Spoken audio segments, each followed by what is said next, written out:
I wanted to focus this presentation on the content I created for the Budget 2020 Roadshow. I manage every aspect of our media and communication strategy in my current role, from the planning to the content creation to the analytics afterwards.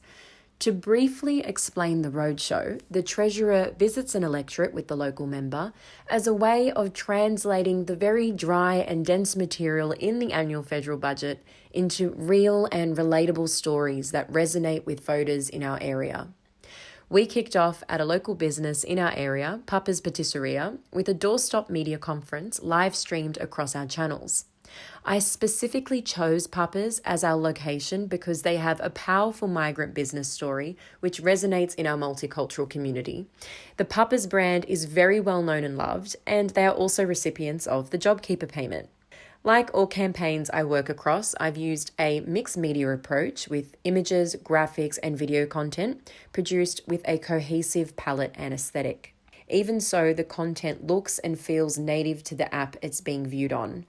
For the stories function, I always edit in the app, including the use of location tags, texts, and GIFs, because the content then looks as if it's designed for the app and people won't skip past it assuming it's an ad. As you can see in the stories function, I've used every opportunity for cross-promotion. This meant tagging Papa's across all platforms so that we could access their audience and generate greater brand awareness by having our content cross-promoted on their channels. I also shared content from news sources covering the event to maintain the buzz generated from our visit. While I was in the electorate of Reid the other week, I had the opportunity to visit a local business, a business that is well known to Sydney-siders. Papa's Patisserie in Five Dog. An amazing story. Salvatore came to this country, set up a business with just one staff member. Today he's employing more than 170 staff.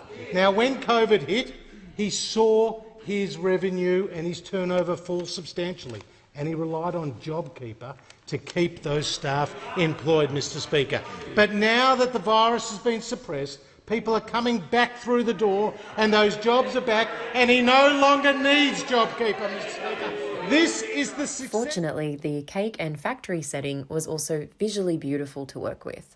We then moved on to Headspace in Ashfield to cover the funding announcements for mental health. The member for Reid is a psychologist by profession, so this really worked for her brand. I timed our visit on World Mental Health Day so we could use an existing hashtag to bring attention to our localised social media campaign.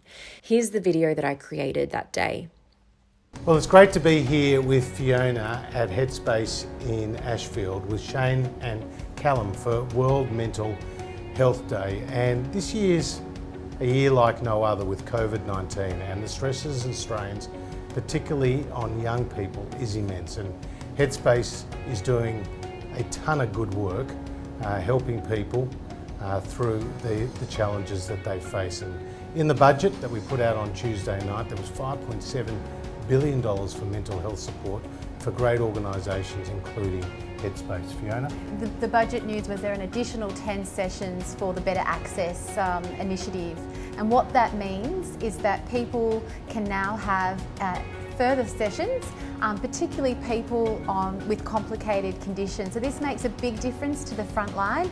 And the message from us, the message from the Morrison government is we've got your back. We've made mental health a national priority. Mental health and suicide prevention is a national priority for the Morrison government, and I'm proud to be a part of a government that has spent more money in mental health than any other previous government. Headspace in particular is doing incredible work helping to engage young people, to reduce the stigma around mental health and to provide clinical services. And it's a one-stop shop for people because you've got the comprehensive team here at the clinic. So we're very lucky to have Headspace and to have such a wonderful model for young people. Thank you.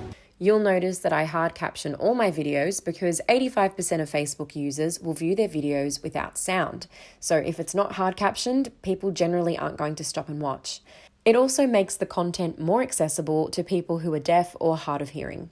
This mini campaign was all a part of a much broader media strategy I implemented that aimed to disseminate the key messaging of the 2020 federal budget. Through digital media as well as email campaigns and newsletters, we ensured that every aspect of the 2020 budget was communicated to voters and tailored to them, whether they were business owners, employees, families, or older Australians.